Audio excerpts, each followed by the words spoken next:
बिना सहसा नहीं चूकै, गुर एह भेद बतावै।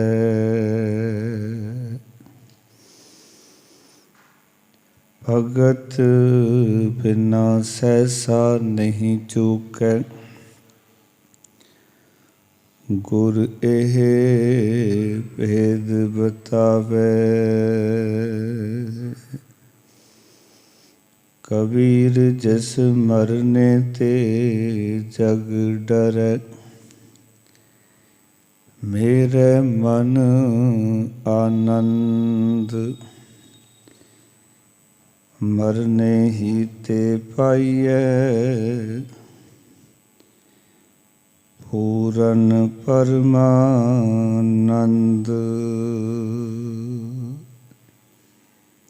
मरने ही ते पाइयै, पूरन परमानंद। साहिब श्री गुरु ग्रंथ साहब महाराज जी की पावन पवित्र पाक हजूरी विच हाज़रियां भरियां हन। अज गुरु तेग बहादुर महाराज का शहीदी पुरब है। जड़ियां संगतां अमृत वेले दे दीवान विच हाज़रियां भर के गईयां हन ते गुरु तेग बहादुर महाराज का इतिहास सरवण कीता है। आपां इतिहास के पक्ष ये विचारे सन 1621 विच गुरु महाराज का प्रकाश माता नानकी जी की कुख तो गुरु हरगोबिंद साहिब जी के गृह विखे होया। बचपन का नाम त्यागमल सी। 12-13 सालों की उम्र दे विच करतारपुर साहब की जंग विच ऐसे करतब दिखाए गुरु तेग बहादुर महाराज ने। पिता ने नाम तेग बहादुर रख दिता। गुरु तेग बहादुर महाराज लंबा समा बकाले की धरती ते रहे। गुरियाई आप जियां नूं उत्थे ही प्राप्त हुई। उस तो बाद आपां सरवण कीता सी आनंदपुर साहब की धरती नूं वसाया, नवे नगर की उसारी की। पूरब वल गुरु साहब जी देश की दशा अते दिशा बदलण लई उदासियां के रूप में आप जियां ने उन्हां इलाकिਆਂ ਵਿੱਚ जा के प्रचार किया जिथे गुरु नानक पातशाह गए सन। उत्थों गुरु तेग बहादुर महाराज दे कोल जदों ये जम्मू कश्मीर के ब्राह्मण कश्मीरी पंडित आते हैं और अपनी बिरथा सतगुरु जी नूं सुणाते हैं। सतगुरु उन्हां दी बिरथा नूं सुन के दिल्ली चांदनी चौक तक पहुँचते हैं। आओ किवें महाराज जी नूं शहीद किया जाता है, की कुछ इत्थे वरतदा है। इतिहास के उन्हां पन्नियां राहीं सारियां ने मनोवृत्तियां एकाग्र करनियां, अपना ध्यान चांदनी चौक गुरुद्वारा सीसगंज साहब उत्थे ले जाण दी खेचल करनी, ताकि असी गुरु तेग बहादुर महाराज नूं उत्थे रमदे होए सतगुर दे नाल वरत रहे साके नाल किते देख सकीए अपनी अंदर दी अखां राहीं। सो सारियां ने मनोवृत्तियां एकाग्र करनियां। प्रेम सहित साहिबां नूं झुकाओ सीस, देव असीस, फतेह दी सांझ करो। आखो जी वाहिगुरू जी का खालसा, वाहिगुरू जी की फतेह। गुरु तेग बहादुर महाराज नूं चांदनी चौक लियांदा गया। गुरु साहब जी के अनन्य सेवक भाई मती दास, भाई सती दास, भाई दयाला जी ये आप जी दे नाल सन। भाई जैता जी, ਭਾਈ ਉਦਾ ਜੀ ਤੇ ਹੋਰ ਜਿਹੜੇ ਸਿੱਖ ਨੇ ਉਹ ਇੱਥੇ ਹੀ ਵਿਚਰ ਰਹੇ ਹਨ। ਗੁਰੂ ਤੇਗ ਬਹਾਦਰ ਮਹਾਰਾਜ ਜੀ ਦੇ ਅੱਗੇ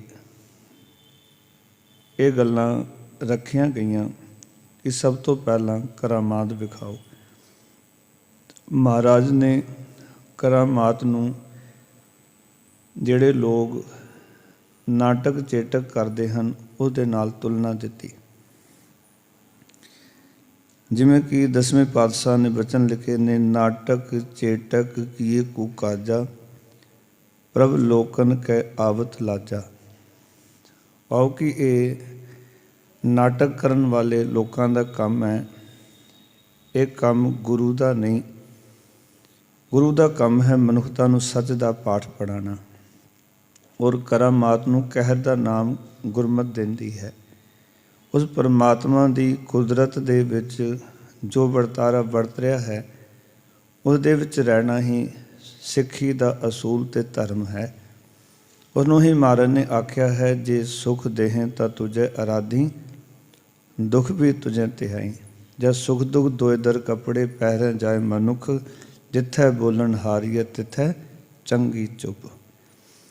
ਮਹਾਰਾਜ ਨੇ ਆਖਿਆ ਇਹ ਤੇ ਹੋ ਹੀ ਨਹੀਂ ਸਕਦਾ ਕਿ ਅਸੀਂ ਕਰਾਮਾਤ ਵਿਖਾਈਏ। ਫਿਰ ਆਖਿਆ ਤੁਸੀਂ ਕਰਾਮਾਤ ਨਹੀਂ ਦਿਖਾਣੀ ਤਾਂ ਫਿਰ ਜੋ ਇਸਲਾਮ ਧਰਮ ਕਬੂਲ ਕਰ ਲਓ। ਮਹਾਰਾਜ ਨੇ ਆਖਿਆ ਤੁਹਾਨੂੰ ਤੁਹਾਡਾ ਧਰਮ ਮੁਬਾਰਕ ਹੈ, ਸਾਨੂੰ ਸਾਡਾ ਧਰਮ, ਅਸੀਂ ਆਪਣਾ ਧਰਮ ਨਹੀਂ ਤਿਆਗਣਾ। ਉਸ ਤੋਂ ਬਾਅਦ ਉਹਨਾਂ ਨੇ ਆਖਿਆ ਜੇ ਧਰਮ ਨਹੀਂ ਤਿਆਗਣਾ ਤਾਂ ਤੁਸੀਂ ਫਿਰ ਆਪਣੀ ਸਾਦਤ ਲਈ, ਆਪਣੀ ਮੌਤ ਲਈ ਤਿਆਰ ਹੋ ਜਾਓ। ਮਹਾਰਾਜ ਕਹਿੰਦੇ ਇਹ ਮਨਜ਼ੂਰ ਹੈ, ਕਿਉਂਕਿ ਮਹਾਰਾਜ ਨੂੰ ਉਹ ਡਰਾ ਨਹੀਂ ਸੀ ਸਕਦੇ, ਕਿਉਂਕਿ ਜਿਨ੍ਹਾਂ ਦਾ ਆਪਣਾ ਜੀਵਨ ਇਹ ਹੋਵੇ, ਪਹਿ ਕਾਹੂ ਕੋ ਦੇਤ ਨੈ ਨੈ ਪਹਿ ਮਾਨਤ ਆਨ, ਕਹੂ ਨਾਨਕ ਸੁਣਦੇ ਮਨਾ ਗਿਆਨੀ ਤਾਹੇ ਬਖਾਨ।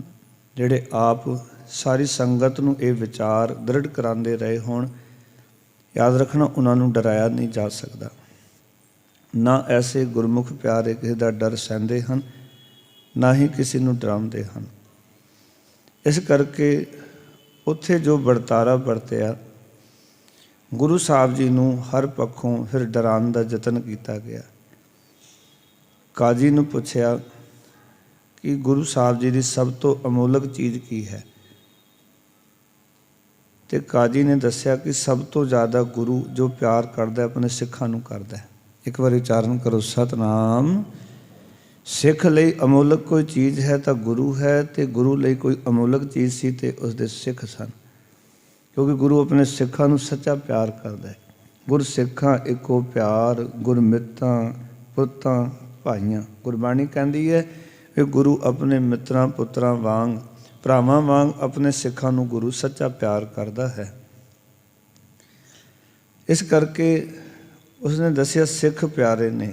ਜਿਹੜੀ ਪਿਆਰੀ ਚੀਜ਼ ਹੈ ਉਸ ਤੋਂ ਬੰਦਾ ਡੋਲ ਜਾਂਦਾ ਹੈ ਜਦੋਂ ਉਸਨੂੰ ਕੋਈ ਦੁੱਖ ਪਹੁੰਚਾਉਂਦਾ ਹੈ। ਇਸ ਕਰਕੇ ਇੱਕ ਕੰਮ ਕਰੋ, ਇਹਨਾਂ ਦੇ ਸਿੱਖਾਂ ਨੂੰ ਇਹਨਾਂ ਦੇ ਸਾਹਮਣੇ ਇਤਨੇ ਭਿਅੰਕਰ ਤਸੀਹੇ ਦਿਓ ਤਾਂ ਕਿ ਇਹ ਡੋਲ ਜਾਣ। ਇਹ ਕੋਈ ਘੱਟ ਤਸੀਹਾ ਨਹੀਂ ਸੀ ਕਿ ਗੁਰੂ ਸਾਹਿਬ ਜੀ ਦੇ ਸਾਹਮਣੇ ਭਾਈ ਮਤੀ ਦਾਸ ਜੀ ਨੂੰ ਫੱਟਿਆਂ ਦੇ ਅੰਦਰ ਪੂਰਨ ਤੋੜ ਤੋਂ ਕਿੱਲਾ ਲਾ ਕੇ ਸਟਰਕਚਰ ਤਿਆਰ ਕਰ ਲਿਆ ਆਰੇ ਨਾਲ ਚੀਰਨ ਵਾਸਤੇ। ਇੱਕ ਦੰਦਾ ਵੀ ਕਿਤੇ ਵੱਜੇ ਨਾ ਤਾਂ ਬੰਦਾ ਪੀੜਾ ਸਹਿ ਨਹੀਂ ਸਕਦਾ। ਪਰ ਧੰਨ ਨੇ ਭਾਈ ਮਤੀ ਦਾਸ ਜਿਨ੍ਹਾਂ ਨੇ ਆਪਣੇ ਸਿਰ ਦੇ ਉੱਤੇ, ਸੀਸ ਦੇ ਉੱਤੇ ਆਰਾ ਚਲਵਾਇਆ। ਉਹਨਾਂ ਨੂੰ ਲਾਸਟ ਪੁੱਛਿਆ ਗਿਆ ਸੀ ਵੀ ਅਜੇ ਵੀ ਦੇਖ ਲਓ, ਤੁਹਾਨੂੰ ਛੱਡ ਦਿੱਤਾ ਜਾਏਗਾ, ਤੁਸੀਂ ਕਹਿ ਦਿਓ ਕਿ ਅਸੀਂ ਸਿੱਖ ਨਹੀਂ ਹਾਂ, ਤੁਸੀਂ ਕਹਿ ਦਿਓ ਇਹ ਸਾਡਾ ਗੁਰੂ ਨਹੀਂ, ਅਸੀਂ ਇਹਦੇ ਸਿੱਖ ਨਹੀਂ। ਈਸਾ ਮਸੀਹ ਜੀ ਦੇ ਨਾਲ ਇੱਦਾਂ ਹੀ ਹੋਇਆ ਸੀ, ਕਿਉਂਕਿ ਜਦੋਂ ਈਸਾ ਮਸੀਹ ਨੂੰ ਸੂਲੀ 'ਤੇ ਚਾੜਨ ਲੱਗੇ ਉਹਨਾਂ ਕੋਲ 13 ਚੇਲੇ ਸਨ, 13 ਉਹਨਾਂ ਦੇ ਸੇਵਕ ਸਨ, ਸਿੱਖ ਕਹਿ ਲਓ, ਉਹਨਾਂ ਦੀ ਸਿੱਖਿਆ 'ਤੇ ਚੱਲਣ ਵਾਲੇ।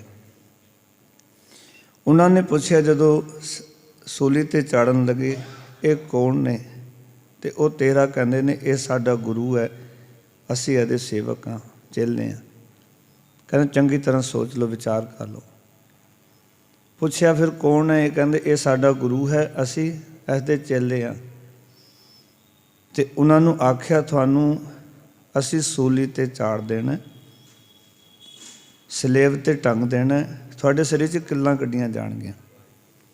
ਕਿੱਲਾਂ ਦੇ ਡਰ ਤੋਂ ਉਹ 13 ਦੇ 13 ਮੁਕਰ ਗਏ। ਕਹਿੰਦੇ ਇਹ ਸਾਡਾ ਗੁਰੂ ਨਹੀਂ, ਅਸੀਂ ਇਸ ਦੇ ਸਿੱਖ ਸੇਵਕ ਨਹੀਂ। ਇਸ ਕਰਕੇ ਤੁਸੀਂ ਦੇਖੋ ਈਸਾਈ ਜਗਤ ਦੇ ਵਿੱਚ 13 ਨਾਲ ਬੜੀ ਨਫ਼ਰਤ ਕੀਤੀ ਜਾਂਦੀ। ਈਸਾਈਆਂ ਦੇ ਜਿਤਨੇ ਵੀ ਦੁਨੀਆ ਵਿੱਚ ਸੈਕਟਰ ਨੇ, ਜਿੱਥੇ ਵੀ ਕਿਤੇ ਨਗਰ ਵਸਾਏ ਨੇ, ਕੋਈ ਹੋਟਲ ਖੋਲ੍ਹਦੇ ਨੇ, ਕਿਤੇ ਵੀ ਈਸਾਈਆਂ ਦੇ ਹੋਟਲ ਵਿੱਚ 13 ਨੰਬਰ ਕਮਰਾ ਨਹੀਂ ਮਿਲੇਗਾ ਤੁਹਾਨੂੰ ਪੂਰੀ ਦੁਨੀਆ ਦੇ ਅੰਦਰ।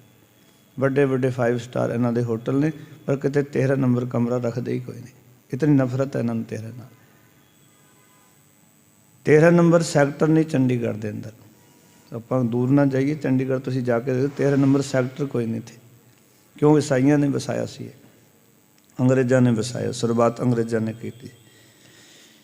ਉਹ 13 ਦਾ 13 ਮੁਕਰ ਗਏ, ਇਸ ਕਰਕੇ ਕਿ ਸਾਨੂੰ ਵੀ ਕਿੱਲਾਂ ਕੱਢੀਆਂ ਜਾਣੀਆਂ ਨੇ, ਸਾਨੂੰ ਵੀ ਬੇਰਹਿਮੀ ਨਾਲ ਇਹਨਾਂ ਨੇ ਮਾਰ ਦੇਣਾ, ਕਤਲ ਕਰ ਦੇਣਾ।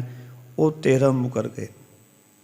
ਪਰ ਇੱਥੇ ਜੋ 3 ਦੀ ਗੱਲ ਚਲੀ, ਜਦੋਂ 3 ਨੂੰ ਪੁੱਛਿਆ ਗਿਆ ਤੁਸੀਂ ਕੌਣ? ਤੇ ਕਹਿੰਦੇ ਅਸੀਂ ਸਿੱਖ। ਇਹ ਕੌਣ? ਸਾਡੇ ਗੁਰੂ। ਆਖਿਆ ਪਹਿਲਾਂ ਤੁਹਾਨੂੰ ਤਸੀਹੇ ਦਿੱਤੇ ਜਾਣਗੇ, ਵਿਚਾਰ ਕਰ ਲਓ, ਅਜੇ ਵੀ ਮੌਕਾ ਹੈ, ਛੱਡ ਦਿਓ, ਆਪਣਾ ਮਨ ਬਣਾ ਲਓ, ਇਸਲਾਮ ਕਬੂਲ ਕਰ ਲਓ, ਤੁਹਾਨੂੰ ਛੱਡ ਦਿੱਤਾ ਜਾਏਗਾ। ਉਹ ਕਹਿੰਦੇ ਨਹੀਂ ਜੀ, ਇਹ ਸਾਡੇ ਗੁਰੂ ਨੇ ਅਤੇ ਅਸੀਂ ਇਹਨਾਂ ਦੇ ਸਿੱਖ ਹਾਂ। ਅਤੇ ਭਾਈ ਮਤੀ ਦਾਸ ਜੀ ਨੂੰ ਆਖਰੀ ਖੁਆਇਸ਼ ਪੁੱਛੀ ਗਈ, ਕਹਿੰਦੇ ਤੈਨੂੰ ਆਰੇ ਨਾਲ ਚੀਰਨਾ। ਕਹਿੰਦੇ ਪ੍ਰਵਾਨ ਹੈ। ਦੇਖੋ ਕਿਤਨਾ ਜਿਗਰਾ ਹੋਏਗਾ ਭਾਈ ਮਤੀ ਦਾਸ ਦਾ। ਇੱਕ ਵਾਰੀ ਉਚਾਰਨ ਕਰੋ ਸਤਿਨਾਮ। ਜਿਹੜਾ ਸਿੱਖ ਕਹਿੰਦਾ ਸੀ ਆਰਾ ਪਿਆਰਾ ਲੱਗਦਾ ਹੈ, ਕਾਰਾ ਕਰੋ ਬਣਾਏ। ਮੈਨੂੰ ਆਰਾ ਬੜਾ ਪਿਆਰਾ ਲੱਗਦਾ, ਛੇਤੀ ਕਰੋ। ਅਤੇ ਲਾਸਟ ਪੁੱਛਣ ਲੱਗੇ ਤੇਰੀ ਕੋਈ ਖੁਆਇਸ਼ ਤਾਂ ਨਹੀਂ? ਕਹਿੰਦੇ ਇੱਕ ਖੁਆਇਸ਼ ਹੈ। ਕਹਿੰਦੇ ਉਹ ਕੀ? ਕਹਿੰਦੇ ਖੁਆਇਸ਼ ਇਹ ਹੈ ਕਿ ਜਦੋਂ ਮੇਰੇ ਸਿਰ 'ਤੇ ਆਰਾ ਚਲੇ ਅਤੇ ਮੈਂ ਆਪਣੀ ਅੱਖਾਂ ਵਿੱਚ ਗੁਰੂ ਤੇਗ ਬਹਾਦਰ ਮਹਾਰਾਜ ਦਾ ਦੀਦਾਰ ਕਰਕੇ ਜਾਣਾ ਚਾਹੁੰਦਾ। ਇਸ ਕਰਕੇ ਮੇਰਾ ਮੁੱਖ ਗੁਰੂ ਤੇਗ ਬਹਾਦਰ ਮਹਾਰਾਜ ਦੇ ਪਿੰਜਰੇ ਵੱਲ ਹੋਣਾ ਚਾਹੀਦਾ। ਆਰਾ ਚਲਿਆ, ਭਾਈ ਮਤੀ ਦਾਸ ਜੀ ਦਾ ਮੁੱਖ ਗੁਰੂ ਤੇਗ ਬਹਾਦਰ ਮਹਾਰਾਜ ਜੀ ਵੱਲ ਸੀ। ਅੱਖਾਂ ਵਿੱਚ ਗੁਰੂ ਸਾਹਿਬ ਜੀ ਦੇ ਦੀਦਾਰ ਕੀਤੇ।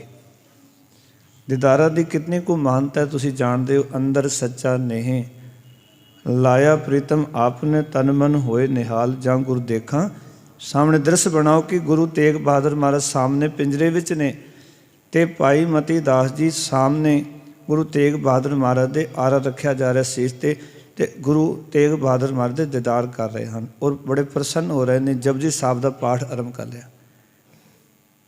ਉੱਥੇ ਆਰੇ ਨਾਲ 2 ਫਾੜ ਕਰਕੇ ਭਾਈ ਮਤੀ ਦਾਸ ਜੀ ਨੂੰ ਸ਼ਹੀਦ ਕਰ ਦਿੱਤਾ। ਗੁਰੂ ਸਾਹਿਬ ਜੀ ਨੂੰ ਡੁਲਾਇਆ ਜਾ ਸਕੇ ਪਰ ਮੇਰੇ ਸਤਿਗੁਰ ਅਡੋਲ ਰਹੇ। ਉਸ ਤੋਂ ਬਾਅਦ ਭਾਈ ਸਤੀ ਦਾਸ ਜੀ ਨੂੰ ਰੂਹ ਦੇ ਵਿੱਚ ਲਪੇਟ ਕੇ ਔਰ ਜਿਉਂਦੇ ਨੂੰ ਅੱਗ ਲਾ ਕੇ ਸ਼ਹੀਦ ਕਰ ਦਿੱਤਾ।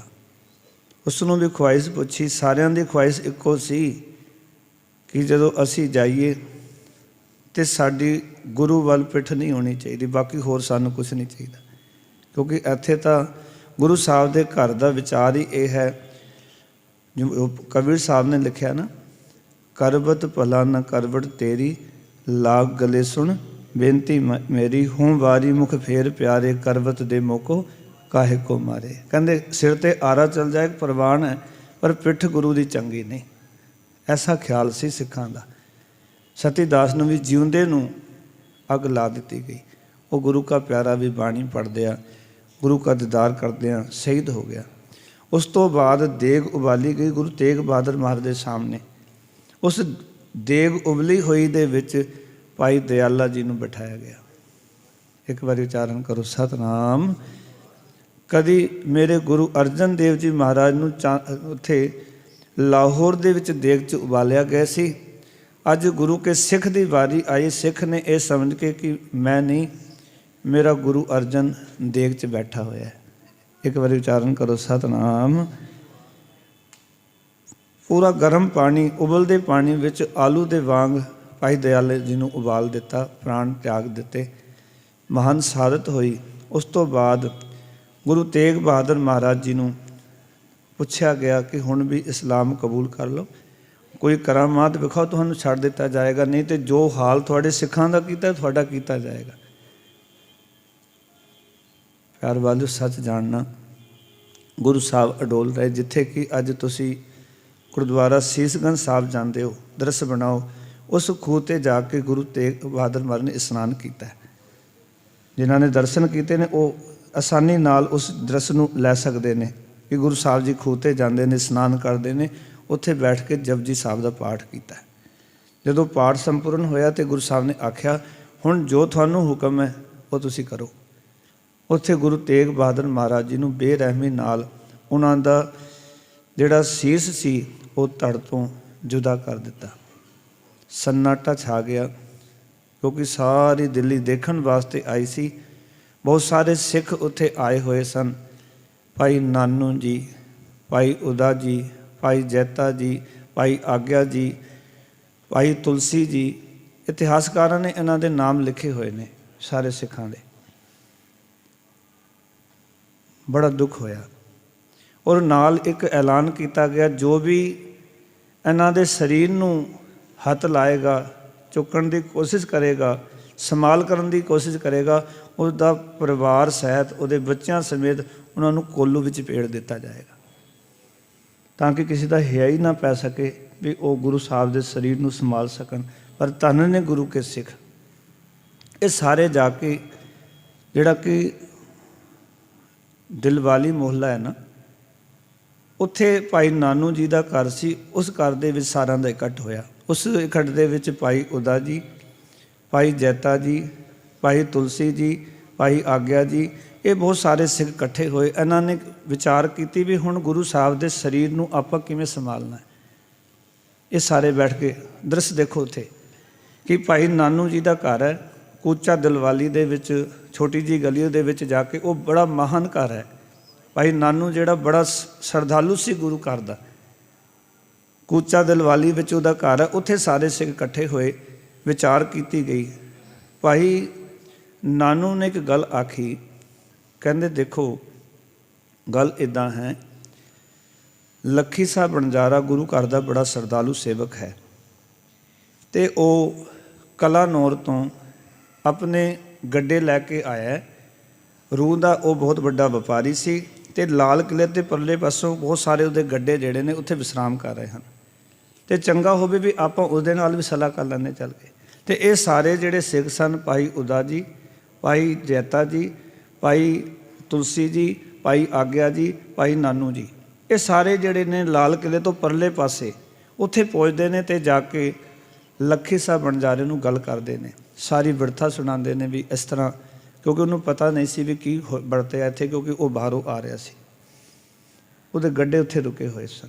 ਇਹ ਇਤਿਹਾਸ ਦੀਆਂ ਉਹ ਕੜੀਆਂ ਨੇ ਜੋ ਅਸੀਂ ਸੁਣਦੇ ਨਹੀਂ ਹਾਂ, ਕਿਉਂਕਿ ਇਹ ਬਹੁਤ ਸਾਰੇ ਵਿਦਵਾਨ ਪੜ੍ਹਨ ਤੋਂ ਬਾਅਦ ਪਤਾ ਲੱਗਦਾ ਵੀ ਕੜੀਆਂ ਕਿੱਥੇ ਕਿੱਥੇ ਜਾ ਕੇ ਜੁੜਦੀਆਂ, ਇਤਿਹਾਸ ਦੀਆਂ ਕਿਹੜੇ ਕਿਹੜੇ ਪੱਖ ਨੇ। ਉੱਥੇ ਫਿਰ ਗੱਲਬਾਤ ਕੀਤੀ। ਲੱਖੀ ਸਾਹਿਬ ਬਣਜਾਰੇ ਨੇ ਜੁਮਾ ਲਿਆ ਕਿ ਇਹ ਜੁਮਾ ਮੇਰਾ ਹੈ, ਗੁਰੂ ਸਾਹਿਬ ਦੇ ਸਰੀਰ ਨੂੰ ਮੈਂ ਸੰਭਾਲਾਂਗਾ, ਇਹ ਮੈਨੂੰ ਜ਼ਿੰਮੇਵਾਰੀ ਦੇ ਦਿਓ, ਇਹ ਸੇਵਾ ਮੇਰੀ ਝੋਲੀ 'ਚ ਪਾ ਦਿਓ। ਇਹ ਸਾਰੇ ਸਿੱਖ ਝੋਲੀ 'ਚ ਸੇਵਾ ਪਾ ਕੇ ਆਏ ਨੇ। ਪਿੱਛੋਂ ਉਹ ਆਪਣੇ ਬਹੁਤ ਸਾਰੇ ਗੱਡੇ ਸਨ ਉਸਦੇ, ਉਹ ਲੈ ਕੇ ਆਉਂਦਾ। ਉਹਦਾ ਪੁੱਤਰ ਨਿਗਾਈਆ, ਹੇਮਾ ਔਰ 2-3 ਪੁੱਤਰ ਉਸਦੇ ਹੋਰ ਨਾਲ ਸਨ। ਉਹਨਾਂ ਸਾਰਿਆਂ ਨੇ ਗੱਡੇ ਚਾਂਦਨੀ ਚੌਕ ਵਿੱਚ ਲਿਆਂਦੇ। ਸਿਪਾਹੀਆਂ ਨੂੰ ਇਹ ਵੀ ਨਾ ਪਤਾ ਚੱਲਿਆ ਵੀ ਇਹ ਗੱਡੇ ਇੱਥੇ ਕਿਉਂ ਆਏ ਹਨ, ਆਉਣ ਦਾ ਕਾਰਨ ਕੀ ਹੈ, ਕਿਉਂਕਿ ਉਹ ਤਾਂ ਬਹੁਤ ਵੱਡਾ ਵਪਾਰੀ ਸੀ, ਨਾਮੀ ਵਪਾਰੀ ਸੀ ਉਹਨਾਂ ਦਿਨਾਂ ਵਿੱਚ, ਉਹਦਾ ਨਾਂ ਚੱਲਦਾ ਸੀ। ਉੱਥੇ ਜਦੋਂ ਪਹੁੰਚੇ ਨੇ, ਲੱਖੀ ਸਾਹਿਬ ਬਣਜਾਰਾ ਪੈਰਾਂ ਥੱਲੋਂ ਜ਼ਮੀਨ ਖਿਸਕ ਗਈ, ਕਿਉਂਕਿ ਉਸ ਵੇਲੇ ਸੀਸ ਨਹੀਂ ਸੀ। ਇੱਕ ਵਾਰ ਉਚਾਰਨ ਕਰੋ, ਸਤਨਾਮ। ਬੜਾ ਪਛਤਾਇਆ ਵੀ ਮੈਨੂੰ ਤੇ ਖਾਲਸੇ ਨੇ ਸੇਵਾ ਦਿੱਤੀ ਸੀ ਵੀ ਤੁਸੀਂ ਸਾਰੀ ਸੇਵਾ ਕਰਨੀ ਹੈ, ਸੀਸ ਕਿੱਥੇ ਗਿਆ। ਉਹਨਾਂ ਚਿਰ ਦੇ ਵਿੱਚ ਮੌਕਾ ਦੇ ਕੇ ਭਾਈ ਜੈਤਾ ਜੀ ਗੁਰੂ ਸਾਹਿਬ ਦਾ ਸੀਸ ਚਾਂਦਨੀ ਚੌਕ ਤੋਂ ਚੁੱਕ ਕੇ ਆਪਣੀ ਝੋਲੀ ਪਾ ਕੇ ਕੱਪੜਿਆਂ ਵਿੱਚ ਲਮੇਟ ਕੇ ਔਰ ਭਾਈ ਨਾਨੂ ਦੇ ਘਰ ਪਹੁੰਚ ਚੁੱਕਿਆ ਸੀ। ਸੀਸ ਚੁੱਕ ਲਿਆ ਸੀ ਭਾਈ ਜੈਤਾ ਜੀ ਨੇ, ਜਿੰਨਾ ਚਿਰ ਲੱਖੀ ਸਾਹਿਬ ਬਣਜਾਰਾ ਆਉਂਦਾ। ਮੈਂ ਤੁਹਾਡੇ ਉਹ ਦ੍ਰਿਸ਼ ਕਰਾਂ ਜੋ ਉੱਥੇ ਵਰਤ ਰਿਹਾ ਵਰਤਾਰਾ ਹੈ, ਜੋ ਕੁਛ ਉੱਥੇ ਹੋਇਆ ਉਸ ਦਿਨ। ਭਾਈ ਨਾਨੂ ਦੇ ਘਰ ਪੂਰੀ ਰਾਤ ਉਹ ਸੀਸ ਰੱਖਿਆ। ਸਵੇਰੇ ਦਾ ਟਾਈਮ ਹੋਇਆ, ਇੱਕ ਟੋਕਰੀ ਵਿੱਚ ਰੱਖ ਕੇ ਭਾਈ ਜੈਤਾ ਜੀ ਆਪਣੀ ਡਿਊਟੀ ਕਰਦੇ ਹੋਏ ਗੁਰੂ ਸਾਹਿਬ ਦਾ ਸੀਸ ਲੈ ਕੇ ਅਨੰਦਪੁਰ ਸਾਹਿਬ ਵੱਲ ਤੁਰ ਪੈਂਦੇ ਨੇ। 5 ਦਿਨ 5 ਰਾਤਾਂ ਲੱਗਦੀਆਂ ਨੇ ਭਾਈ ਜੈਤਾ ਜੀ ਨੂੰ ਅਨੰਦਪੁਰ ਸਾਹਿਬ ਪਹੁੰਚਦੀਆਂ। ਇਤਨਾ ਸਫ਼ਰ ਕਰਦੇ ਨੇ ਕਿਉਂਕਿ ਪੈਦਲ ਜਾਣਾ, ਸਾਈ ਸੜਕ ਤੇ ਜਾ ਨਹੀਂ ਸਕਦੇ, ਲੁਕ ਲੁਕ ਕੇ ਜਾਣਾ। ਉਹਨਾਂ ਦਾ ਸਫ਼ਰ ਵੀ ਦੇਖੋ, ਹੈਰਾਨ ਹੋ ਜਾਈਦਾ ਕਿ ਕਿਵੇਂ ਉਹਨਾਂ ਨੇ ਇਸ ਸੇਵਾ ਨੂੰ ਸੰਭਾਲਿਆ। ਕਦੀ ਗੱਲ ਕਰਾਂਗੇ ਤੁਹਾਡੇ ਨਾਲ ਗੁਰੂ ਤੇਗ ਬਹਾਦਰ ਮਹਾਰਾਜ ਇਕੱਲੀ ਸੀਸ ਦੀ ਯਾਤਰਾ ਕਿੰਨੀ ਕੁ ਔਖੀ ਸੀ ਉਸ ਵੇਲੇ। ਕਦੀ ਸਮਾਂ ਮਿਲੇਗਾ ਤੁਹਾਡੇ ਨਾਲ ਜ਼ਰੂਰ ਸਾਂਝਾ ਕਰਾਂਗੇ ਉਹ ਸਬਜੈਕਟ। ਉੱਥੋਂ ਫਿਰ ਦੂਜੇ ਪਾਸੇ ਲੱਖੀ ਸਾਹਿਬ ਬਣਜਾਰਾ ਸੀਸ ਤਾਂ ਨਹੀਂ ਮਿਲਿਆ ਕਿਉਂਕਿ ਇੱਥੇ ਕਿਸੇ ਨਾਲ ਗੱਲ ਵੀ ਨਹੀਂ ਹੋ ਸਕਦੀ ਸੀ। ਧੜ ਚੁੱਕ ਕੇ ਆਪਣੇ ਗੱਡੇ 'ਚ ਪਾਇਆ ਅਤੇ ਆਪਣੇ ਘਰ ਰਾਏ ਸਿੰਨਾ, ਜਿਹਨੂੰ ਅੱਜ ਆਪਾਂ ਰਕਾਬਗੰਜ ਸਾਹਿਬ ਕਹਿੰਦੇ, ਇਹ ਪਿੰਡ ਸੀ ਪੂਰਾ ਉਹਦਾ, ਪੂਰੇ ਪਿੰਡ ਦਾ ਮਾਲਕ ਸੀ। ਜਿਤਨਾ ਵੀ ਅੱਜ ਇੰਡੀਆ ਗੇਟ ਤੱਕ ਜਿਤਨੀ ਇਹ ਜ਼ਮੀਨ ਹੈ ਸਾਰੇ ਰਾਏ ਸਿੰਨੇ ਦੀ ਸੀ। ਉਹ ਸਾਰੀ ਲੱਖੀ ਸਾਹਿਬ ਬਣਜਾਰੇ ਦਾ ਪੂਰਾ ਪਿੰਡ ਸੀ। ਇਸ ਦਾ ਆਪਣੀ ਸਾਰੀ ਜ਼ਮੀਨ ਸੀ। ਜਿੱਥੇ ਸੰਸਦ ਭਵਨ ਬਣੇ ਨੇ, ਰਾਸ਼ਟਰਪਤੀ ਭਵਨ ਬਣਿਆ, ਸਭ ਕੁਛ ਰਾਏ ਸਿੰਨੇ ਦੀ ਜ਼ਮੀਨ ਪਾਓ ਕਿ ਉਹ ਸਾਰੀ ਦੀ ਸਾਰੀ ਜ਼ਮੀਨ ਇਸ ਦੀ ਸੀ। ਜਿੱਥੇ ਕਿ ਗੁਰਦੁਆਰਾ ਰਕਾਬਗੰਜ ਸਾਹਿਬ ਹੈ, ਉਸ ਵੇਲੇ ਇੱਥੇ ਉਸ ਦਾ ਘਰ ਹੁੰਦਾ ਸੀ। ਗੁਰੂ ਸਾਹਿਬ ਜੀ ਨੇ ਸੀਸ ਨੂੰ ਅੰਦਰ ਸਜਾਇਆ, ਚਿਖਾ ਤਿਆਰ ਕੀਤੀ ਗਈ ਔਰ ਜੋ ਚਿਖਾ ਕੱਲੀ ਬਲਦੀ ਤੇ ਪਤਾ ਲੱਗ ਜਾਣਾ ਸੀ, ਇਸ ਕਰਕੇ ਉਸਨੇ ਪੂਰੇ ਘਰ ਨੂੰ ਅੱਗ ਹੀ ਲਾ ਦਿੱਤੀ। ਆਪਣੇ ਗੁਰੂ ਸਾਹਿਬ ਦੇ ਸੰਸਕਾਰ ਲਈ ਆਪਣੇ ਪੂਰੇ ਘਰ ਨੂੰ ਅੱਗ ਲਾ ਦਿੱਤੀ ਗਈ। ਘਰ ਨੂੰ ਸਾੜ ਕੇ ਆਪ ਰਾਤ ਜਿਹੜੀ ਹੈ ਫਿਰ ਦਾ ਜਿਹੜਾ ਜੀਵਨ ਹੈ ਉਹ ਖੁੱਲ੍ਹੇ 'ਚ ਕੱਟਿਆ ਹੈ। ਅਤੇ ਜਦੋਂ ਗੁਰੂ ਸਾਹਿਬ ਦਾ ਸੰਸਕਾਰ ਹੋ ਗਿਆ, ਪੂਰੀ ਰਾਤ ਘਰ ਬਲਦਾ ਰਿਹਾ। ਵੱਡਾ ਘਰ ਸੀ ਉਸਦਾ। ਮਹਾਰਾਜ ਦਾ ਸੰਸਕਾਰ ਹੋ ਗਿਆ। ਸਵੇਰੇ ਉਹ ਜਿਹੜੇ ਮਹਾਰਾਜ ਦੀਆਂ ਅਸਥੀਆਂ ਨੇ ਉਹ ਇੱਕ ਭਾਂਡੇ ਵਿੱਚ ਗਾਗਰ 'ਚ ਪਾਈਆਂ ਅਤੇ ਸੰਭਾਲ ਕੇ ਰੱਖ ਲਈਆਂ ਵੀ ਕਦੀ ਮੌਕਾ ਮਿਲੇਗਾ ਅਨੰਦਪੁਰ ਸਾਹਿਬ ਮਹਾਰਾਜ ਕੋਲ ਲੈ ਕੇ ਜਾਵਾਂਗੇ। ਇੱਕ ਵਾਰੀ ਉਚਾਰਨ ਕਰੋ, ਸਤਿਨਾਮ। ਘਰ ਵੱਲ ਸੱਚ ਜਾਣਨਾ। ਆਪਣਾ ਘਰ ਸਾੜ ਕੇ ਤਾਂ ਸੰਸਕਾਰ ਕੀਤਾ। ਪੂਰੀ ਜ਼ਿੰਦਗੀ ਦੀ ਕਮਾਈ ਹੁੰਦੀ ਹੈ ਘਰ ਬਣਾਉਣ 'ਚ ਬੰਦੇ ਦੇ ਲੱਗ ਜਾਂਦੀ ਹੈ, ਪਰ ਗੁਰੂ ਨੂੰ ਜਿਹੜੇ ਪਿਆਰ ਕਰਨ ਵਾਲੇ ਨੇ ਉਹ ਇਹਨਾਂ ਚੀਜ਼ਾਂ ਦੀ ਪਰਵਾਹ ਨਹੀਂ ਕਰਦੇ। ਉਹਨਾਂ ਦੇ ਵਾਸਤੇ ਗੁਰੂ ਦੀ ਸੇਵਾ ਵੱਡੀ ਹੈ, ਕਿਉਂਕਿ ਗੁਰ ਸੇਵਾ ਤੇ ਸੁਖ ਉਪਜੈ, ਫਿਰ ਦੁੱਖ ਨਾ ਲੱਗੇ ਆਏ, ਜੰਮਣ ਮਰਨਾ ਮਿਟ ਗਿਆ, ਕਾਲੇ ਕਾ ਕਿਛ ਨਾ ਬਚਾਏ। ਹਰ ਸੇਤੀ ਮਨ ਰਵ ਰਿਹਾ, ਸੱਚਾ ਰਿਹਾ ਸਮਾਏ, ਨਾਨਕ ਹੋਂ ਬਲਿਹਾਰੀ ਤਿਨਕੋ ਜੋ ਚੱਲਣ ਸਤਿਗੁਰ ਪਾਏ। ਇੱਥੇ ਇੱਕ ਦੋ ਘਟਨਾਵਾਂ ਹੋਰ ਦੱਸਣੀ ਚਾਹਾਂਗਾ। ਕਈ ਇਤਿਹਾਸਕਾਰਾਂ ਨੇ ਜ਼ਿਕਰ ਕੀਤਾ, ਮੇਰੇ ਕੋਲ ਹਵਾਲੇ ਨੇ, ਕਿਹਨਾਂ ਨੇ ਲਿਖਿਆ ਉਹ ਮੈਂ ਤੁਹਾਨੂੰ ਦੱਸ ਸਕਦਾ, ਜਿਹੜੇ ਪੁੱਛਣਾ ਚਾਹਣਗੇ ਬਾਅਦ ਦੇ ਵਿੱਚ। ਗੁਰੂ ਸਾਹਿਬ ਜੀ ਦੀ ਜਦੋਂ ਅਨੰਦਪੁਰ ਸਾਹਿਬ ਤੋਂ ਤੁਰੇ ਸਨ, ਹੋਰ ਬਾਣੀ ਵੀ ਗੁਰੂ ਸਾਹਿਬ ਨੇ ਉਚਾਰਨ ਕੀਤੀ ਸੀ। 57 ਸਲੋਕ 59 ਸ਼ਬਦਾਂ ਤੋਂ ਅਲੱਗ, ਜਿਹੜੇ ਕਿ 15 ਰਾਗਾਂ ਵਿੱਚ ਦਰਜ ਹੈ ਬਾਣੀ ਗੁਰੂ ਸਾਹਿਬ ਜੀ ਦੀ 59 ਸ਼ਬਦ। ਉਸ ਤੋਂ ਅਲੱਗ ਵੀ ਬਹੁਤ ਸਾਰੀ ਬਾਣੀ ਸੀ। ਜਦੋਂ ਗੁਰੂ ਸਾਹਿਬ ਜੀ ਇੱਥੇ ਆਏ ਤਾਂ ਉਹ ਸਾਰੀ ਬਾਣੀ ਜਿਹੜੀ ਸੀ ਮੁਗਲਾਂ ਨੇ ਖੋਹ ਲਈ ਸੀ, ਗੁਰੂ ਤੇਗ ਬਹਾਦਰ ਮਹਾਰਾਜ ਜੀ। ਸਾਡੇ ਕੋਲ ਕੇਵਲ ਜੋ ਅੱਜ ਉਹਨਾਂ ਦੀ ਬਾਣੀ ਹੈ 57 ਸਲੋਕ ਨੇ ਅਤੇ 59 ਸ਼ਬਦ ਨੇ।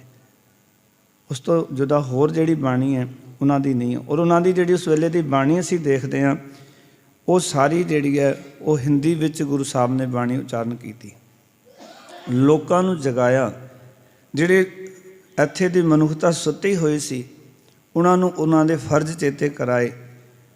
ਸਾਰੀ ਬਾਣੀ ਤੁਸੀਂ ਕਿਤੇ ਪੜ੍ਹ ਕੇ ਵੇਖੋ ਗੁਰੂ ਤੇਗ ਬਹਾਦਰ ਮਹਾਰਾਜ ਦੀ, ਉੱਥੇ ਸਾਰੀ ਬਾਣੀ ਦਾ ਕਨਸੈਪਟ ਜਦੋਂ ਤੁਸੀਂ ਜੋੜ ਕੇ ਵੇਖੋਗੇ ਤੇ ਗੁਰੂ ਸਾਹਿਬ ਜੀ ਨੇ ਲੋਕਾਂ ਨੂੰ ਆਖਿਆ ਇੱਕ ਦਿਨ ਨਾਸ਼ ਤੇ ਹੋ ਹੀ ਜਾਣਾ। ਮੈਂ ਸਿਰਫ ਬਰੀਕੀ ਵਿੱਚ ਗੱਲ ਕਰ ਰਿਹਾ, ਨਾਸ਼ ਤਾਂ ਹੋ ਹੀ ਜਾਣਾ ਸਰੀਰ ਦਾ, ਤੇ ਆਪਣੇ ਫਰਜ਼ਾਂ ਵਾਸਤੇ ਜੇ ਜੀ ਕੇ ਜਾਓ ਤੇ ਚੰਗਾ ਨਾ ਹੋਵੇ। ਸਾਰੀ ਬਾਣੀ ਦਾ ਉਹਨਾਂ ਦਾ ਨਿਚੋੜ ਕੀ ਹੈ? ਚੇਤਨਾ ਹੈ ਤੋ ਚੇਤ ਲੈ, ਨਿਸ ਦਿਨ ਮੈਂ ਪ੍ਰਾਣੀ, ਛਿਨ ਛਿਨ ਓਦ ਬਿਹਾਤ ਹੈ, ਫੁੱਟੈ ਘਟ ਜੋ ਪਾਣੀ। ਇਹ ਤਾਂ ਉਮਰ ਵੈਸੀ ਬਤੀਤ ਹੋ ਰਹੀ ਹੈ। ਰੱਬ ਨੂੰ ਚੇਤੇ ਕਰੀਏ, ਪਰਮਾਤਮਾ ਦੀ ਸਿਫਤ ਸਲਾਹ ਕਰੀਏ, ਅਕਾਲ ਪੁਰਖ ਵਾਹਿਗੁਰੂ ਦੇ ਚਰਨਾਂ ਨਾਲ ਜੁੜੀਏ।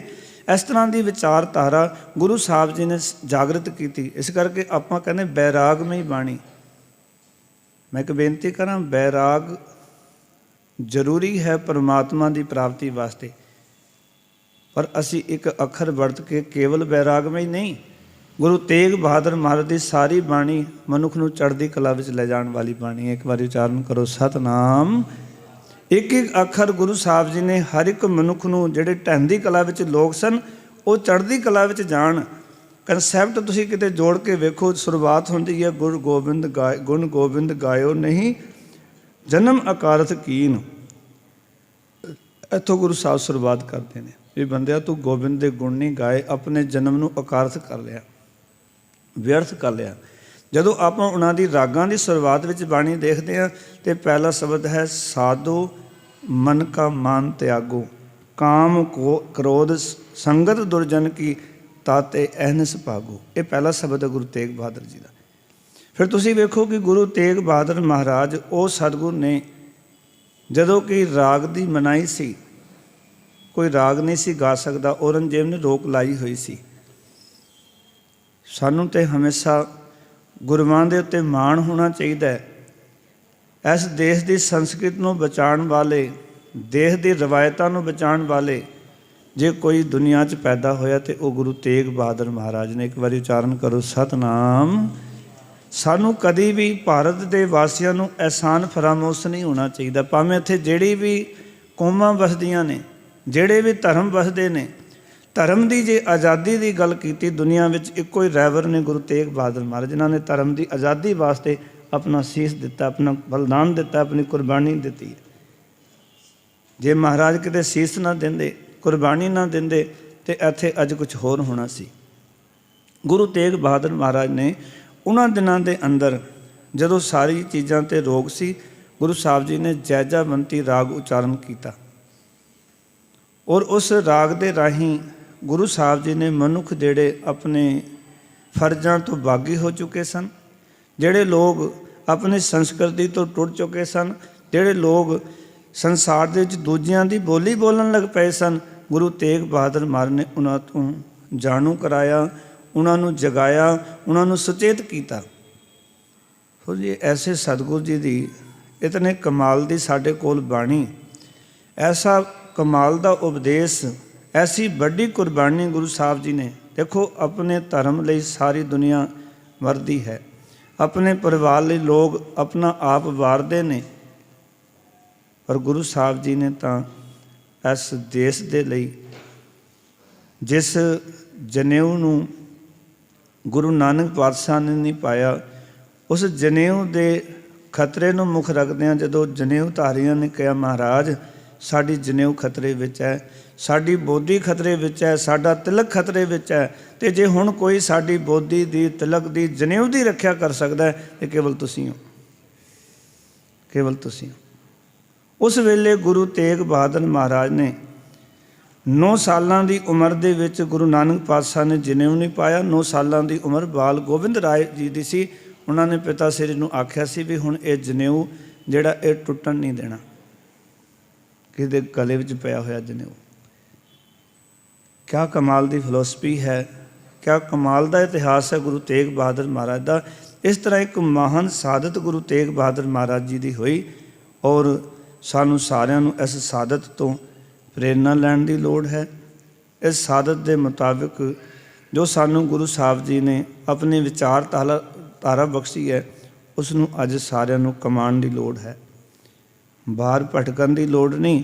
ਸਾਨੂੰ ਤੇ ਜੀਵਨ ਕਰਤਾਰ ਇਹ ਬਣਾਉਣਾ ਚਾਹੀਦਾ ਕਿ ਜੋ ਨਰ ਦੁੱਖ ਮੈਂ ਦੁੱਖ ਨਹੀਂ ਮਾਨੈ, ਸੁਖ ਸਨੇ ਅਰ ਪਹਿਨੀ ਜਾ ਕੇ ਕੰਚਨ ਮਾਟੀ ਮਾਨੈ, ਨੈ ਨਿੰਦਿਆ ਨੈ ਉਸਤਤ ਜਾ ਕੇ ਲੋਭ ਮੋਹ ਅਭਿਮਾਨਾ, ਹਰਗ ਸੋਗ ਤੇ ਰਹਿ ਨਿਆਰੂ ਨਾਹੀਂ ਮਾਨ ਅਪਮਾਨਾ। ਸੋ ਗੁਰੂ ਸਾਹਿਬ ਨੇ ਇਹ ਸਾਨੂੰ ਪ੍ਰੇਰਨਾ ਦਿੱਤੀ ਹੈ ਆਪਣੀ ਬਾਣੀ ਵਿੱਚ। ਮੈਂ ਬੇਨਤੀ ਕਰਾਂਗਾ ਜੇ ਬਾਲਾ ਪ੍ਰੀਤਮ ਬਾਲ ਸੇਵਕ ਜਥੇ ਦੇ ਮੁਖੀ ਆ ਗਏ ਨੇ ਤੇ ਉਹ ਆਪਣਾ ਪ੍ਰੋਗਰਾਮ ਸ਼ੁਰੂ ਕਰਨਾ ਚਾਹਣ ਤੇ ਮੈਂ ਇੱਥੇ ਸਮਾਪਤੀ ਕਰ ਦਿੰਦਾ। ਗਗਨ ਮੈਮ ਆ ਗਏ ਜੀ। ਸੋ ਗੁਰੂ ਸਾਹਿਬ ਜੀ ਨੇ ਸਾਡੇ ਉੱਤੇ ਕਿਰਪਾ ਕੀਤੀ ਕਿ ਅਸੀਂ ਉਹਨਾਂ ਦੀ ਜੋ ਵਿਚਾਰਧਾਰਾ, ਉਹਨਾਂ ਦੀ ਜਿਹੜੀ ਫਿਲੋਸਫੀ ਹੈ, ਕਿਉਂਕਿ ਜਿਹੜੇ ਲੋਕ ਕਹਿੰਦੇ ਸਨ ਕਿ ਬਾਅਦ ਵਿੱਚ ਸਮਾਂ ਮਿਲੇਗਾ ਅਸੀਂ ਭਗਤੀ ਕਰ ਲਵਾਂਗੇ, ਆਪਣੇ ਫਰਜ਼ਾਂ ਨੂੰ ਪੂਰੇ ਕਰ ਲਵਾਂਗੇ। ਮਹਾਰਾਜ ਨੇ ਇੱਕ ਗੱਲ ਦਰਸਾਈ ਆਪਣੀ ਬਾਣੀ ਵਿੱਚ ਕਿ ਮਨ ਕੀ ਮਨ ਹੀ ਮਾਹਿ ਰਹੀ। ਪਹਿਲਾਂ ਵੀ ਐਸਾ ਵਕਤ ਸੀ ਜਦੋਂ ਗੁਰੂ ਨਾਨਕ ਪਾਤਸ਼ਾਹ ਨੇ ਤੁਹਾਨੂੰ ਜਗਾਇਆ ਸੀ ਅਤੇ ਤੁਸੀਂ ਲੋਕ ਜਾਗੇ ਨਹੀਂ। ਤੁਹਾਡੀ ਮਨ ਦੀ ਮਨ ਵਿੱਚ ਰਹਿ ਗਈ ਜਦੋਂ ਬਾਬਰ ਨੇ ਆ ਕੇ ਇੱਥੇ ਹਮਲਾ ਕੀਤਾ ਸੀ। मन की मन ही माए रही, ना हर भजे ना तीरथ सेवे, चोटी काल गई। मौत ने आके थानू फड़ लिया तो मौत किसी का लिहाज नहीं करती, गुरु तेग बहादुर महाराज कहते। इस करके अपने जिहड़े फर्ज ने उन्हां तो सतगुरु जी सानू जाणू करांदे ने, उन्हां तो सानू पूਰਨ तौर तो समझाते हैं कि साडे जिंदगी के की फर्ज हैं, सानू अपने जीवन की काढ़त किवें करनी चाहिए है, अपने बच्चों को की सिखाना चाहिए है। ये विचारधारा गुरु साहब जी ने अपनी बाणी राही जिहड़ा एक कंसैप्ट सानू बख्शिया। और तुसी वेखो कि गुरु साहब जी ने सब तो वध मन के उत्ते गुरु पिता जी ने व्याख्या की है, मन नूं बार बार संबोधन किया है। क्योंकि साडे जीवन विच जो भी कुछ हो रहा है, साडे जीवन विच जितने भी साडे अंदर कमी पेशी है, साडे जीवन की घाट है, उसका कारण साडा मन है। गुरु साहब जी ने बार बार मन नूं संबोधन किया। लोकां नूं जिहड़े लोग संसार की ऐसप्रस्ती विच लगे हुए सन, उन्हां नूं गुरु पिता जी ने ये जीवन किरदार बख्शिया और आख्या, मन रे कोण कुमत तैं लीनी, पर दारा नंदिया रस रचियो, राम भगत नह कीनी। ते आख्या, मुकत पंथ जान्यो तै नाहन, तन जोरन को धाया, अंत संग काहू नहीं दीना, बिरथा आप बंधाया। भी अंत वेले इसने साथ नहीं देना, बेअर्थी अपने आप नूं बंधना विच बन के ना रखो। क्योंकि असी देखते हाँ कि असी कई बारी उन्हां चीज़ों के बंधना विच बन जाते हाँ जिन्हां चीज़ों ने साडा जिंदगी च साथ नहीं देना। गुरु तेग बहादुर महाराज ने साडे सारिਆਂ ਦੇ ਉਹ ਬੰਧਨ भी खोले हैं, जिन्हां बंधनां विच अज मनुखता फसी हुई है, असी फसे हुए हाँ। किते सानू वो विचारन की लोड़ है, जिहड़े काम करन की लोड़ है वो काम आपां करिए। 15 रागां दे 59 शब्द सारे दे सारे विचारन वाले हैं, समझण वाले हैं। जदों गुरु साहब आखदे ने कि तुसी को भुलियो मन समझावे, अपने भुले हुए मन नूं कोई आके समझावे भी तेरा मन भुलिया होया है। गुरु साहब कहते जो जो कर्म किए लालच लग ते ते आप बंधावे। जेड़े जेड़े कर्म तू लालच दे पिछे लग के करदा है, तू अपने आप नूं बंधना विच बन लैंदा। इसका अर्थ स्पष्ट हो गया कि जीवन विच कोई भी कर्म, साडा परिवारिक, समाजिक, आर्थिक जेड़े भी कर्म ने, सिख कदे लालच अधीन कर्म ना करे, नहीं तो बंधन च बने जावांगे, सानू उस बंधना चों कोई कढ़ नहीं सकता। सो सानू अज लोड़ है, अज प्रेरणा लैण दी लोड़ है गुरु तेग बहादुर महाराज के जीवन तो, जिन्हां ने सानू जीवन का सलीका तरीका, सानू जीवन दे विच गुण गाउण दा तरीका और ये गल्लां स्पष्ट करके समझाइयां कि बाल जवानी और वृद्धफुन 3 अवस्था जान, कहो नानक हर भजन बिन बिरथा सभी मान। की बच्चा की जवान की वृद्ध, इत्थे किसी नूं छूट नहीं है। गुरमत विच सारिआं नूं अपने फर्ज निभाने, हर एक बंदे का फर्ज है। ये गुरु तेग बहादुर ने सानू सिखाया। बच्चे की भी ड्यूटी है। गुरमत विच ये नहीं भी ये बुढ़ा होकर नाम जपेगा। गुरमत कहना नहीं, बच्चा नाम नहीं जपदा तो उसका जीवन भी व्यर्थ है। जवान नाम नहीं जपदा उसका जीवन भी व्यर्थ है। जो वृद्ध होकर भी नाम नहीं जपदा तो उसका भी जीवन व्यर्थ है। इत्थे सब दी अपनी अपनी ड्यूटियां ने। सो गुरु कृपा करे कि असीं सारे अपनी ड्यूटी नूं पहचानीए। गुरु साहब जी ने जो सानू फर्ज बख्शे हैं, उन्हां फर्जां दे उत्ते चलदे होए अपने जीवन नूं सफला करिए। हुण सारे बच्चे आ गए हैं, अगले समय लई तुसीं उन्हां पासों अज दा जो प्रोग्राम है, महले 9वें दे सलोक बच्चे आप संगतां नूं सरवण कराणगे। सारे रस लो, गुरु तेग बहादुर महाराज दी बाणी नाल जुड़ो, आनंद माणो ते फील जरूर करना कि गुरु साहब जी ने जो सलोक उचारण किए, किस तरह उन्होंने अंदर दियां तारां साडियां अकाल पुरख वाहिगुरू दे चरनां नाल जोड़ियां, परमेश्वर दे नाल सानू एकमिक कीता है। सानू जुड़न दी लोड़ है, गुरु कोलों जाच सीखण दी लोड़ है। सो गुरु साहब जी दी महान सादत नूं फिर नवन ते गुरु 10वें पातशाह दे वचन कह के समाप्ति। महाराज ने आख्या भी गुरु तेग बहादुर महाराज की जिहड़ी सादत है, तिलक जंजू राखा प्रभ ताका, कीनो बड़ो कलू में साका। बड़ा साका बरतया, ऐसा बड़ा साका कि गुरु साहब जी ने तिलक ते जनेऊ की रक्षा वास्ते गुरु साहब ने अपनी सादत दी। तिलक जंजू राखा प्रभ ताका, किनो बडो कलू में साका, साधन हेत इति जिन करी, शीस दिया पर सी ना उचरी।